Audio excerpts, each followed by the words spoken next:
Sallallahu ala Muhammad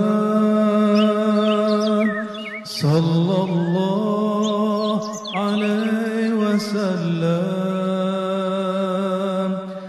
Asy-syariah wal haqiqah itu ada beberapa makna. Apa kata beliau? Asy-syariah, syariat itu artinya amrun biltizamil ubudiyah. Adalah suatu perkara, suatu perintah yang berkaitan dengan iltizamul ubudiyah, mengenai iltizam, mulazamah, kedisiplinan dalam beribadah. Adapun haqiqah itu adalah musyahadatur rububiyah. Di saat orang beribadah, di saat seseorang sujud, rasa yang dia dapatkan ketika sujud yaitu merendahkan jiwanya, menurunkan egonya, menghabiskan kediriannya, keegoannya. Maka orang-orang ini sedang menjalani proses syariat plus hakikat. Jadi sujud kita itu yang kita sebut khusyuk, sholat khusyuk, tawadu, tadarru, ya. Semua istilah ini adalah istilah-istilah hakikat. Adapun kalau kita sebut apa hukum sholat? Sholat wajib, sholat sunat, sholat makruh pada jam tertentu. Ini istilah dalam ilmu syariah. Nah, sahabat yang melakukan Allah, ketika kita menyebutkan saya sujud dan merasakan kedekatan dengan Allah, maka orang ini sedang menggunakan istilah hakikat. Karena kalau disebut dekat, kedekatan itu ada pada ruhani. Nah, inilah yang dikatakan oleh Imam Al-Qushairi, al-amru biltizamil ubudiyah, ketika orang disiplin dalam amal zahir, ibadah-ibadah zahir, maka dia disebut bersyariat. Apabila kolbunya terhubung kepada Allah, maka dia disebut berhakikat. Jadi orang yang berhakikat itu mustahil dapat terhubung kepada Allah jika dia tidak bersyariat. Nah, maka dikatakan di sini, فَكُلُّ شَرِيعَةٍ غَيْرُ مُؤَيَّدَةٍ بِالْحَقِيقَةِ فَغَيْرُ مَقْبُولٍ. Setiap orang yang bersyariat, lalu seperti misalnya dia sujud, dia ruku, tapi kalbunya tidak koneksi dengan Allah Subhanahu wa Ta'ala, maka syariatnya, amalnya ini tidak diterima di sisi Allah Subhanahu wa Ta'ala. Nah, inilah yang kita sebut misalnya ketika saya bersedekah tidak ikhlas kepada Allah, maka saya tidak berhakikat. Jadi inilah yang kalau boleh kita sebut hubungan antara fikih dan tasawuf. Jika tasawuf sesederhana itu, apakah yang perlu kita ingkari? Jika tazkiyatun nufus sangat sederhana sekali, kenapa kita takut mempelajarinya? Mungkin selama ini kita mengasumsikan bahwa tasawuf itu ketika orang belajar zikir nanti jadi gila, ketika orang belajar agama nanti dia meninggalkan sisi dunianya. Nah, mungkin itu bayangan kita. Teman-teman semua, itu bukanlah tasawuf. Itu adalah personal orang itu sendiri. Untuk meninggalkan sisi duniawi seseorang, dia tidak perlu bertasawuf. Bahkan seseorang yang melakukan satu pelanggaran seperti mengkonsumsi yang haram saja, dia akan meninggalkan sisi duniawi keluarganya. Nah, dia akan asik dengan konsumsi yang haram tersebut, narkoba tersebut. Jadi tidak ada kaitannya. Kita, bahkan teman kita, anak kita, saudara kita, ketika asik main game baru, mungkin sekarang ada PS4, nanti ada PS5, itu dia akan meninggalkan sisi duniawinya separuh. Jadi, jika orang-orang ahlud dunia, abna'ud dunia, orang-orang yang cinta dunia, sibuk dengan mainan dunia, lalu meninggalkan sisi dunianya yang lain, lalu ada teman kita, dia sedang asyik dengan apa yang disebut dengan i'tikaf di masjid, berzikir, tahajud, berdakwah, lalu dia meninggalkan salah satu sisi duniawi, itu sangat normal, itu sangat manusiawi. Nah, Maka disebutkan dalam kalimat ini, fakullu syariatin, setiap syariat yang tidak dikuatkan dengan nilai-nilai hakikat, artinya setiap sujud yang tidak dibarengi dengan rasa hina dina di hadapan Allah, itu sujudnya tidak diterima, faghairu maqbul. Begitu juga sebaliknya, orang yang mengaku dia mempunyai ilmu-ilmu hakikat, ilmu-ilmu qalbu, tapi dia tidak mengamalkan syariat dan dia mengingkari syariat, maka orang-orang ini juga mardud. Orang-orang ini juga tertolak di sisi Allah Subhanahu wa taala. Karena bagaimana mungkin seseorang itu tidak bersyariat lalu mengatakan aku cinta Allah, sama seperti orang yang dia mengatakan aku kasihan kepada orang miskin tapi dia tidak mau membantu orang miskin. Mirip seperti itu. Aku ingin mendapatkan cinta Allah tapi dia tidak mau tahajud. Sedangkan Allah SWT mengatakan derajat diangkat itu cuma ketika orang bangun di saat tahajud. Bapak saudara makan Allah, maka Imam Al-Qushairi mempertegas lagi. Apa kata beliau? Fasyari'atu ja'at bi taklifil khalq. Maka syariat itu datang memberi tugas kepada makhluk tubuh kita ini. Wal haqiqatu inba'un an tasrifil haq. Sebaliknya, hakikat itu adalah kabar gembira dari tasriful haq. Hadiah-hadiah campur tangan Allah SWT kepada hambanya. Ini yang dikatakan dalam hadis Imam Bukhari, siapa yang datang kepadaku dalam hadis qudsi Sahih Bukhari, yang datang kepadaku berjalan, aku akan datang kepadanya berlari. Nah, ini yang disebut yang datang kepadaku dia dengan syariatnya, maka aku akan datang kepadanya. Nah, ini disebut dengan hakikat. Sederhana lagi dalam Al-Quran surah Al-Baqarah dikatakan fazkuruni azkurkum. Sebutlah aku sebut kamu. Sebutlah aku dengan syariat, aku akan sebut kamu dengan hakikat. Kira-kira seperti itu. Jadi sangat sederhana sekali. Nah, namun karena kabar yang berseliweran tentang tasawuf, tentang tazkiyatun nufus, tentang tarekat, tentang sufi, itu tidak berbanding dengan yang sebenarnya yang mereka alami, akhirnya yang terjadi adalah persepsi yang menyimpang, ya. Dan ini menjadi kewajiban ahli ilmu untuk meluruskannya, ya. Karena dalam Al-Quran ada perintah untuk berhenti membicarakan hal-hal yang kita tidak tahu. Wala taqafu ma laysa laka bihi ilm. Dalam surah Al-Isra dikatakan, jangan kamu berpegang, berpaham terhadap hal-hal yang kamu tidak mengerti. Jangan kamu membicarakan hal-hal yang kamu tidak mengerti. Inilah yang maksud Nabi ketika sampai kepada persoalan hadis-hadis yang disebut Israiliyat, hadis-hadis yang bersumber dari ahli kitab, mengenai masa-masa lalu, mengenai kisah-kisah para nabi, mengenai wahyu-wahyu sebelum Nabi Muhammad SAW. Apa kata Nabi? فَلَا تُصَدِّقُهُمْ وَلَا تُكَذِّبُهُمْ. Jangan langsung kamu terima, jangan langsung kamu tolak. Begitu juga jika mendengar satu hal mengenai tasawuf, tarekat, jemaah tabligh, salafi, apapun itu, ya, tentang isu-isu khilafah, mazhab, jangan langsung ditolak, jangan juga langsung diterima. Mungkin ada sisi yang benarnya, mungkin ada sisi yang tidak tepatnya. Nah, lalu Imam Al-Qushairi menambahkan, ya, apa aplikasi lebih mudah tentang hubungan syariat dengan hakikat dan tidak bisa dipisahkan, ya. Wasyari'atu qiyamun bima amar. Orang bersyariat itu menunaikan perintah. Perintah dari Allah, wala tulku biaidikum ila tahlukah. Jangan kamu biarkan dirimu terjebak, tercampakkan ke dalam kebinasaan. Lalu hakikat mana?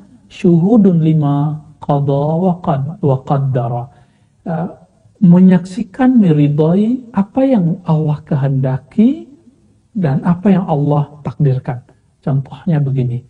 Di antara sahabat itu sudah berusaha untuk menghindari kerumunan, sudah mencoba untuk social distancing, tapi kemudian masih sakit, maka yang harus dilakukan ini adalah proses hakikat.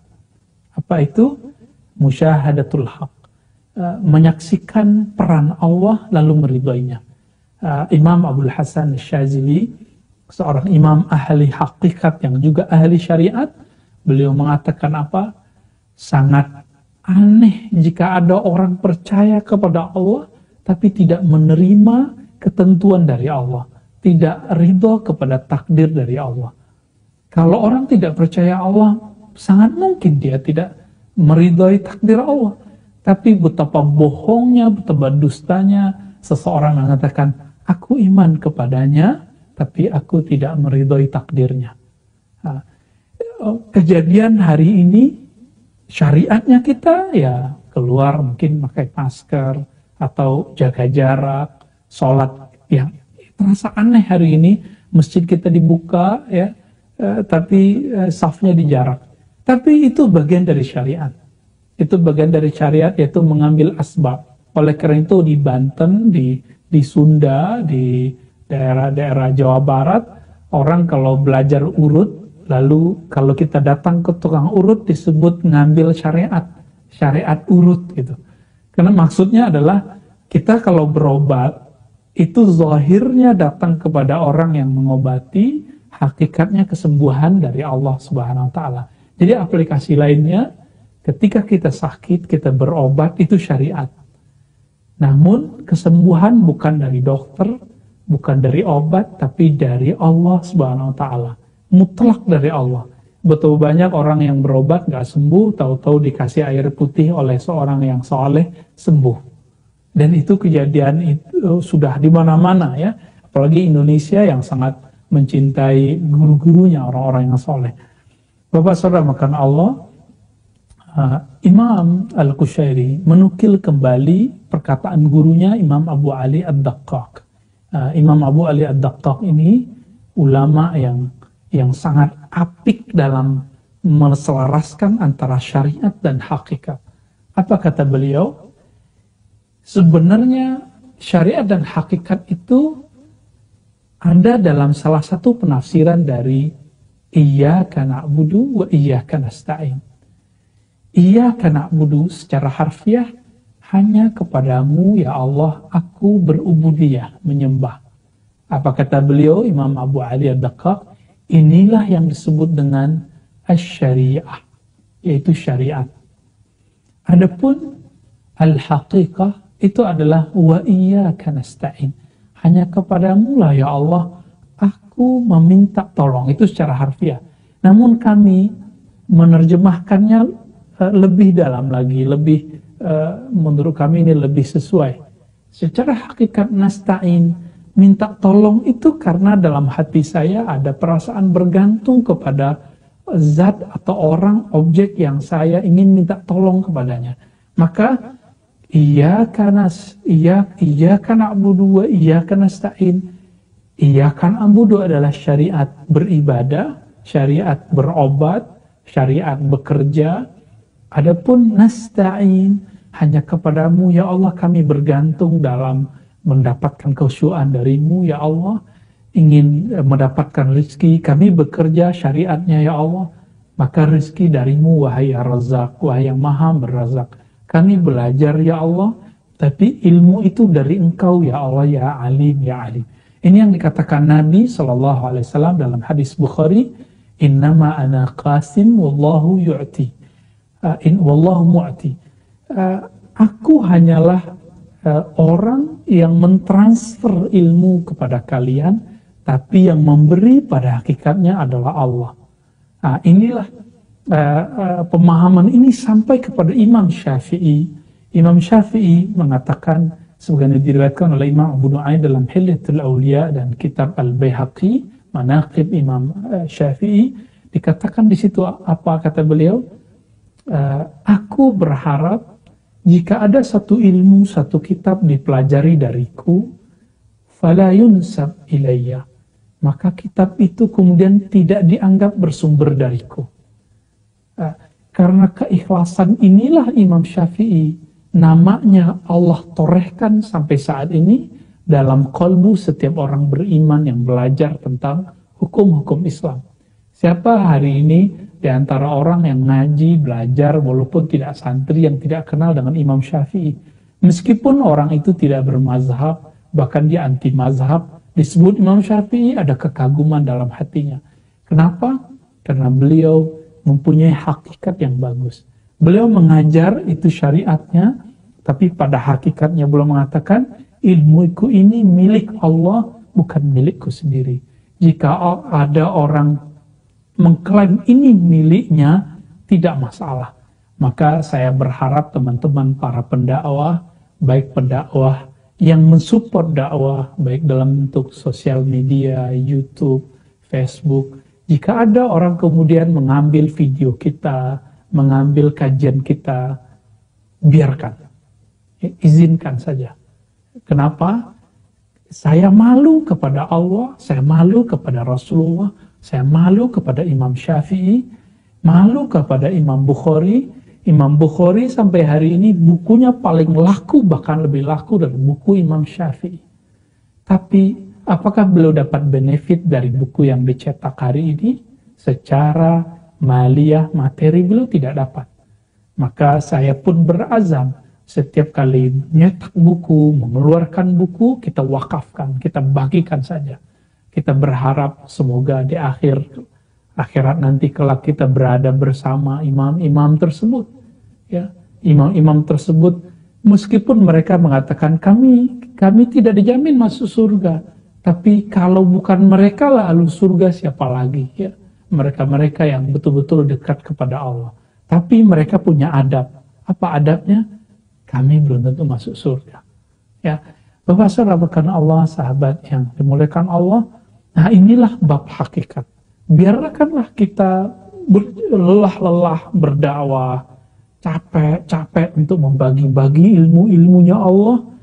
Lalu nama kita nggak disebut orang, ya, nggak disebut orang, nggak diapresiasi orang. Biarkan itu terjadi, serahkan semuanya kepada Allah. Inilah dakwah bersyariat, dakwah berhakikat. Nah, saya mengajak kita semua untuk sampai kepada level ini, dan itu perlu latihan. Dan latihan yang paling bagus di luar kita berdakwah adalah kita mendakwahkan diri kita sendiri kepada Allah. Apa makna dakwah? Dakwah artinya mengajak. Jika kita mau mengajak orang ke suatu tempat, kita harus mengenal tempat itu. Jika saudara, sahabat semua ingin mengajak seseorang kepada Allah, kita harus tahu jalan kepada Allah. Maka ajak dulu diri kita bangun malam hari. Ajak dulu diri kita berhakikat dalam membaca la ilaha illallah. Baca la ilaha illallah secara syariat mudah.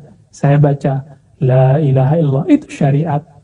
Tapi secara hakikat, saya kemudian meniadakan diri, mengatakan, aku tidak berperan kecuali hanya Allah. Tapi secara zahir tetap kita yang bertanggung jawab. Maka sahabat yang melakukan Allah, ini kita turunkan ketika kita punya anak. Mungkin teman-teman sebagian sudah punya anak, bahkan punya cucu. Jika kita punya cucu, jangan dibanggakan di hadapan orang. Jika kita punya murid, nah ini ujian para ustadz, para guru. Apa ujiannya? Ketika melihat muridnya besar, hebat, apa yang muncul? Godaan syaitan. Oh, itu kalau bukan karena saya, dia tidak akan jadi ustadz. Tidak akan jadi alim. Betul, murid yang tahu diri akan mengatakan itu. Maka kita lihat dari sosok Imam Syafi'i. Apa kata Imam Syafi'i? Imam Syafi'i mengatakan, laula Malik lahalaktu. Kalau bukanlah karena Malik, aku binasa. Yang sering dinukil oleh Imam Abu Nuaim, imam-imam yang lain, Imam As-Subki, itu ada kalimat, laula Malik wa Sufyan lahalakatil Hijaz. Kalau bukanlah karena dua guru ini, Imam Malik dan Imam Sufyan bin Uyainah, maka negeri Hijaz yang sekarang separohnya adalah negeri Saudi, akan binasa secara keilmuan. Nah, maka dulu kami ketika diwisuda oleh guru kami, Allah yarham, Syekhuna Ali Mustafa Yaqub, kami mengatakan, laula Syekhuna Ali Mustafa lahalakar Razi. Kalau bukanlah karena guru kami, Syekhuna Ali Mustafa, tentu kami akan binasa. Secara keilmuan tentunya ya. Maka sahabat yang melakukan Allah, inilah penerapan sederhana dari syariat dan hakikat. Jadi sederhana. Maka besok kita bekerja, mungkin ada yang bekerja dari rumah, ada yang udah masuk kantor dengan new normalnya, maka berangkatlah bekerja, tapi iktikadkan bahwa yang memberi hanya Allah, yang menebar rezeki hanyalah Allah. Karena kalau berharap ke perusahaan bisa bangkrut, kita bersandar diri, bergantung kepada bos bisa jadi juga kolab, ya. Semuanya bisa terjadi.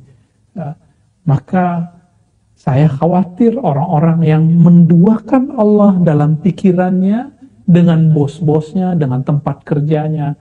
Bahkan mohon maaf, orang yang paling aman kerjanya adalah pegawai-pegawai pemerintah. Itu pun saya katakan itu tidak aman juga. Meskipun kita sudah lihat sekarang karyawan sudah banyak yang di PHK, ada yang dirumahkan saja, ya, belum di PHK. Semua itu bukti bahwa Allah sedang menegur kita semua. Jangan-jangan selama ini kita menganggap yang memberi rezeki, yang membagi-bagi rezeki itu adalah tempat kerja. Ya, kami juga pernah mengalami itu dan saya yakin kita banyak mengalami itu. Dan ini teguran, semoga ini tidak berulang kembali, bahwa sebenarnya Ar-Razzaq, pemberi rezeki adalah Allah. Jadi secara syariat bekerjalah, secara hakikat yakini itu dari Allah. Secara syariat berobatlah, secara hakikat mintalah kesembuhan kepada Allah. Secara syariat kita perjuangkan orang sakit supaya sembuh, namun jika Allah kemudian ambil nyawanya, itu hakikatnya berpulang kepada Allah Subhanahu wa taala. Sahabat yang melakukan Allah, dengan demikian Imam Al-Qushayri memberikan quote bagian penutup, ya. Apa kata beliau? Sesuai perkataan Abu Ali Ad-Daqqaq, iyyaka na'budu, kepada kamu kami menyembah, artinya kami menyatakan menjaga syariat, disiplin menjalankan syariat. Sedangkan yang kedua, wa iyyaka nasta'in, kami ingin mempelajari hakikat. Jadi saran saya kepada teman-teman yang sudah hijrah, sudah menemukan guru jangan satu. Selevel Imam Bukhari berguru kepada ribuan orang, 1.700 gurunya. Imam Abu Hanifah berguru kepada 4.000 orang. Imam Ibn Hibban kepada 2.000-an orang lebih. Sampai hari ini guru-guru itu banyak. Jika kita berguru kepada seseorang, maka syariatnya kita harus berguru kepada yang lain. Kenapa? Ilmu Allah itu maha luas. Dengan seluas banyaknya makhluknya, lebih lagi dari itu. Dilipat gandakan lagi dari itu. Maka kalau kita berguru ke seseorang, kita wajib juga berguru kepada yang lain. Nah, sehingga qalbu ini terbuka. Jadi datang berguru kepada orang itu disebut syariat. Meyakini bahwa ilmu itu dari Allah, itulah hakikat. Nah, sahabat yang melakukan Allah, mari jaga asbab hakikat dan tunggulah keajaiban dari hakikat Allah Subhanahu wa taala. Zikirlah kepada Allah, maka akan muncul hakikat ketenangan dalam diri. Jadi kalau ada orang mengatakan, Ustadz saya sudah zikir kok nggak tenang. Iya, salahnya kenapa Anda sudah zikir? Yang diperintahkan Allah itu zikir sebanyak-banyaknya, bukan sudah berzikir. Jadi kalau ada orang yang selalu berzikir, pasti dia tenang. Tapi kalau dia mengatakan, tadi pagi aku sudah zikir, ya mungkin waktu itu kita tenang. Tapi setelah itu selesai, ketenangannya berjarak kembali. Nah, zikir itu ibarat cahaya. Cahaya itu penting bagi kita. Kita kalau dunia ini tidak bercahaya, kita ketakutan. Nah, semakin orang jauh dari cahaya, semakin dia ketakutan. Maka mendekatlah, semakin mendekatlah kepada cahaya zikir, cahaya sholat, cahaya Quran, cahaya ilmu, maka ketenangan qalbu akan Allah berikan kepada kita semua. Sahabat yang makan Allah, Demikianlah pembahasan sederhana yang sering berseliweran di luar. Apa itu syariat, apa itu hakikat, berdasarkan kitab Ar-Risalah Al-Qushairiyah. Ya, mungkin ada yang mau bacaan pertanyaan yang mau kita sampaikan ya. Tafadhal.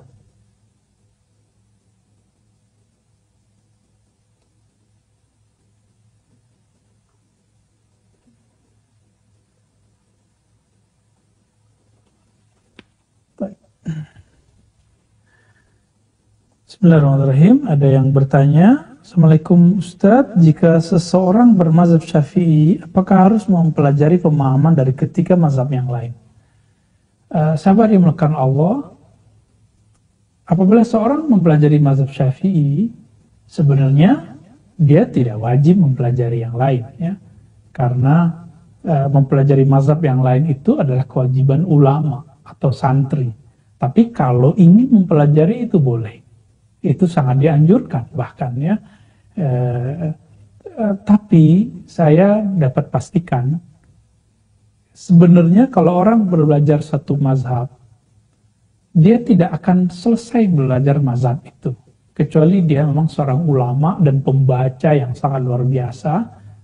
Mungkin dia akan bisa menyelesaikan satu mazhab lalu pindah ke mazhab yang lain. Namun orang-orang seperti saya, seperti kita, mungkin antum ada yang bagus bacaannya, tapi mungkin kurang talaki, kurang berguru. Itu kita kurang percaya juga ya. Sampai hari ini saya belum selesai belajar mazhab Syafi'i, tapi kita melihat beberapa mazhab yang lain, tapi bukan secara utuh. Kita melihat dari sisi perbandingan yang telah disajikan oleh ulama.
syaratnya sederhana, niat yang tulus, yang kedua mendengarkan secara.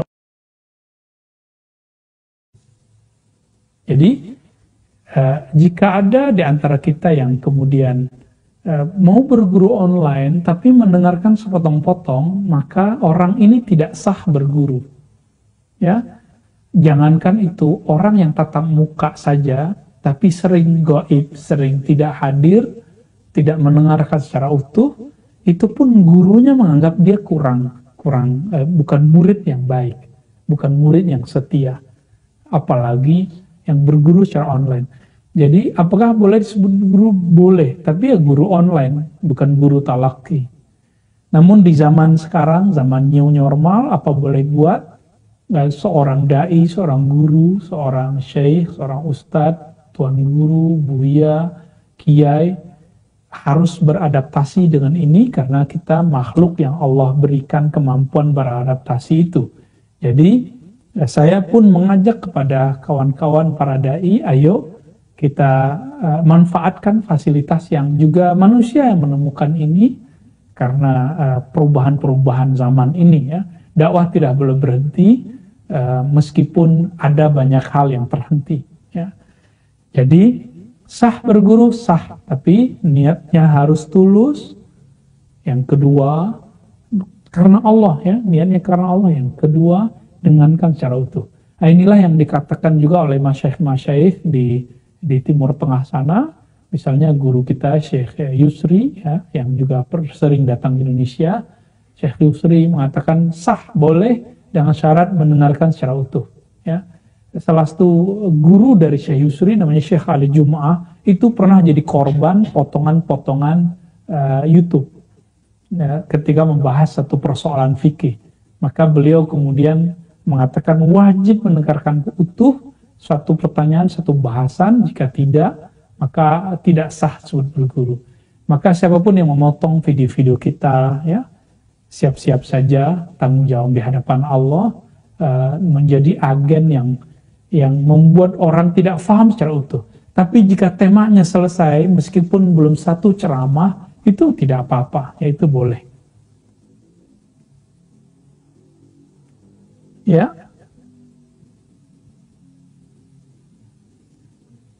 Kelas? Nggak masuk.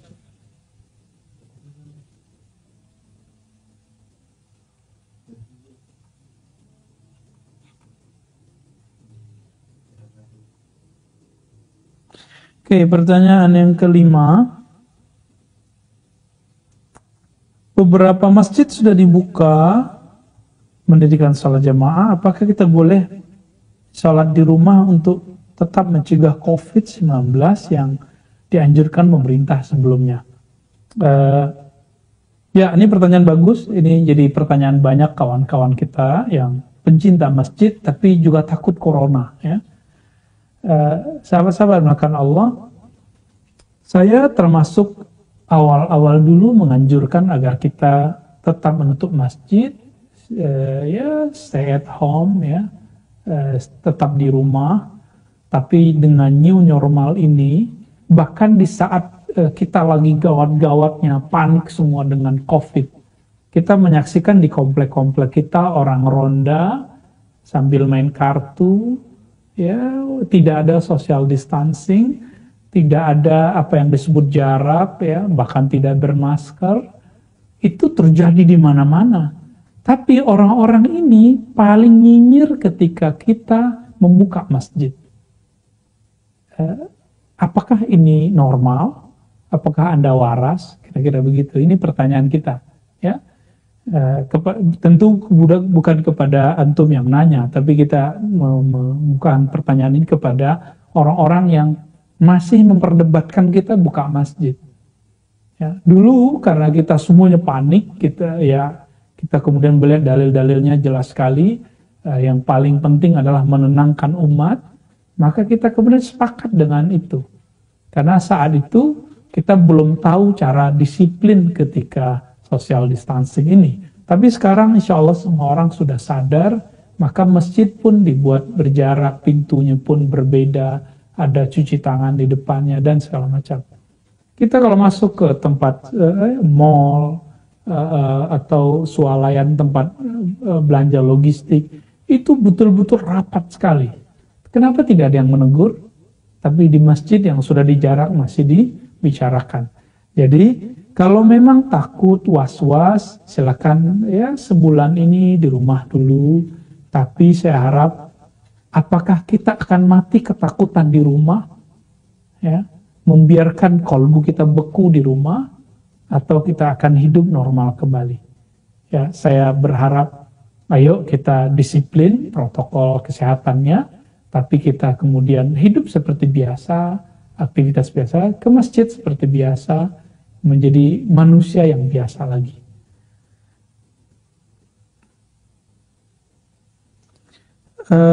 Bagaimana hukum baca Al-Quran tanpa ada bimbingan ahli Quran dan belajar sendiri hanya dari YouTube-nya? Sahabat yang melakukan Allah, belajar YouTube, apapun ilmunya, selalu tidak akan permanen. Saya belajar bahasa Jerman lewat YouTube, itu setahun sampai sekarang nggak lancar-lancar. Ya.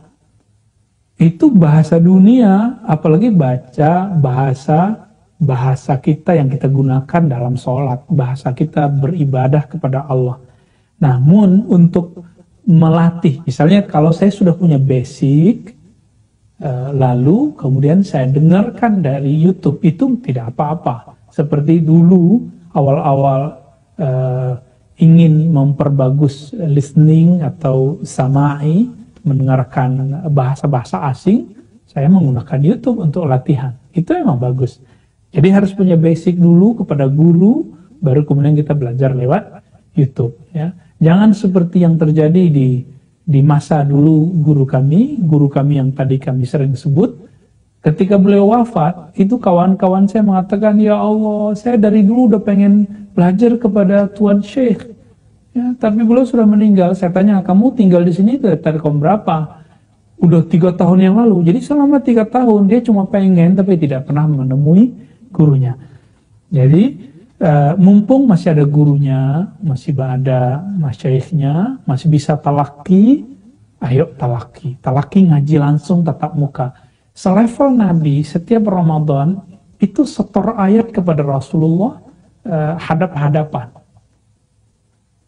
Begitu juga Utsman, begitu juga sahabat-sahabat yang lain. Ya.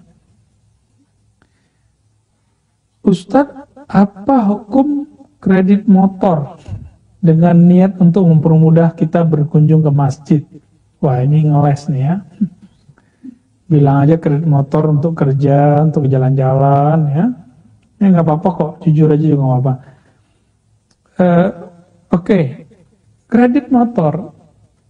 Kredit itu istilah yang dipakai secara umum dalam transaksi kita untuk beli motor kepada pihak-pihak yang menjual atau yang memberi kredit ya. Namun dalam tradisi perbankan syariah ini sudah ada istilahnya dan itu sudah ada akadnya sebenarnya. Seingat saya namanya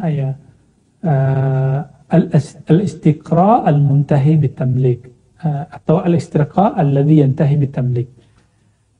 Kredit itu dia beda dengan minjam, beda dengan sewa, sehingga hukum riba itu diperdebatkan, bisa diterapkan pada kasus kredit. Nah, ini penting sekali. Kenapa? Riba itu kalau saya pinjam, lalu kemudian ketika dikembalikan, ketika saya mengembalikan, saya kemudian dapat beban, ya, tambahan. Itu riba, biasanya ribawi, ya. Jadi ada ziyadahnya, ada fadlnya, ada dia ziyadahnya. Nah, akadnya adalah pinjam. Tapi kredit itu dalam tradisi ahli fikih syariah, itu kemudian sudah muncul ketemu kaedahnya. Dan ini bukan memainkan agama, justru kemudian ingin menerapkan hukum ribawi ini jangan sampai salah hukum. Jadi riba pasti haram, tapi kredit motor belum tentu haram. Kenapa? Karena praktek kredit motor tidak pernah ada di zaman Rasulullah. Ini kan persoalan dunia. Tidak ada di zaman Nabi. Dan ini telah dibongkar oleh Imam Ibnu Hajar dalam kitab Bulughul Maram. Beliau menyebutkan apa?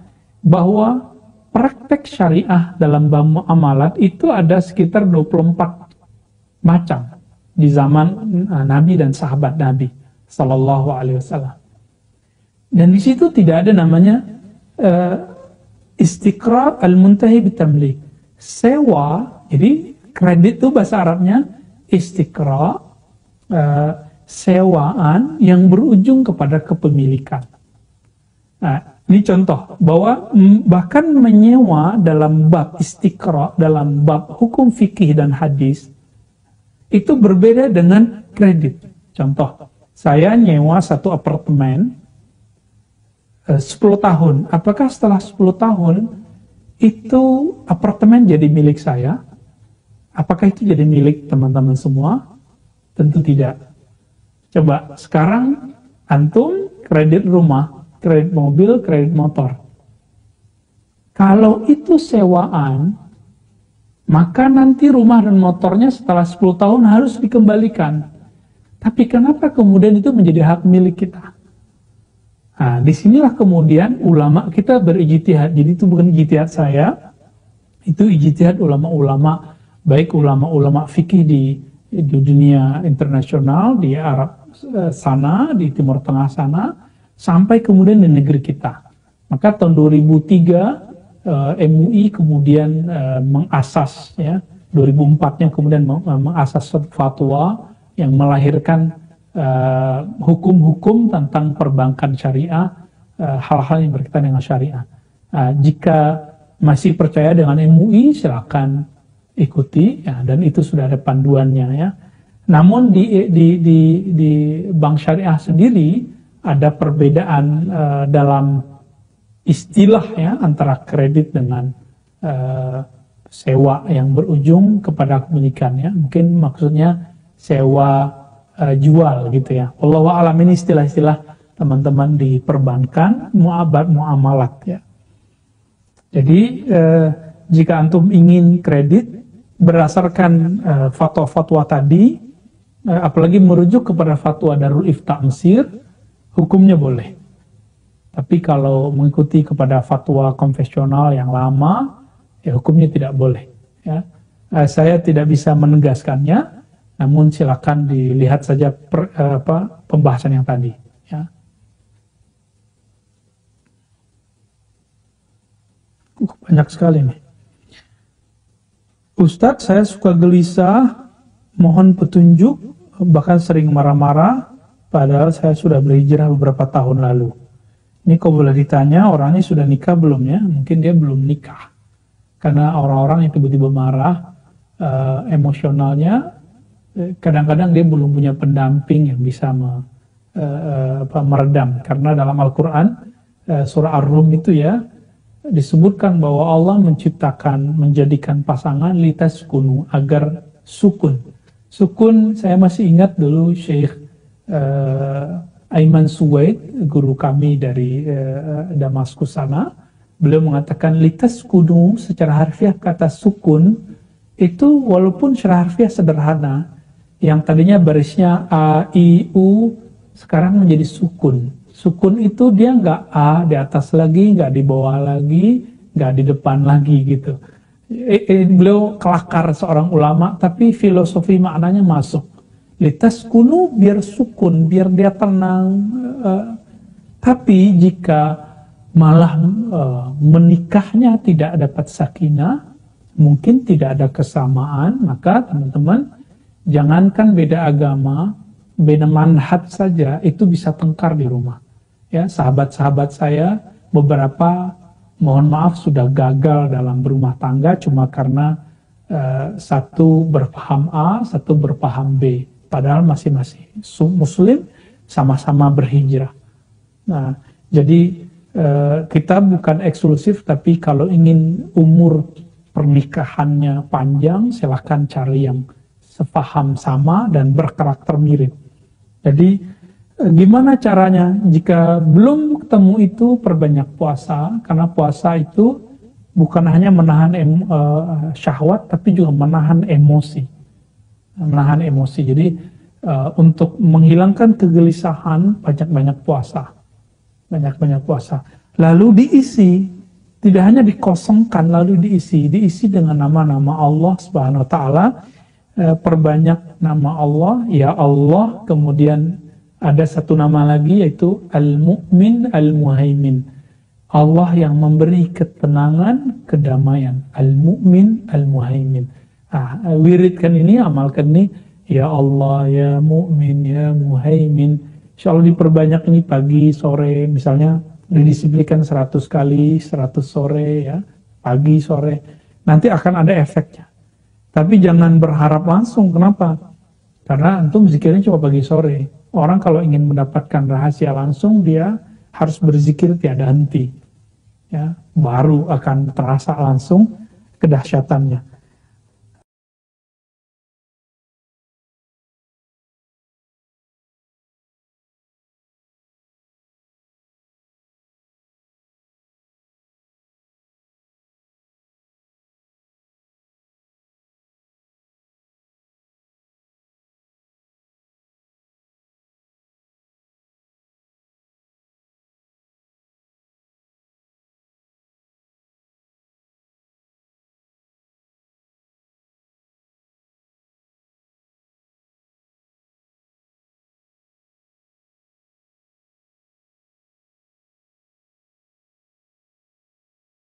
Begitu juga sebelumnya yang bermazhab Maliki namanya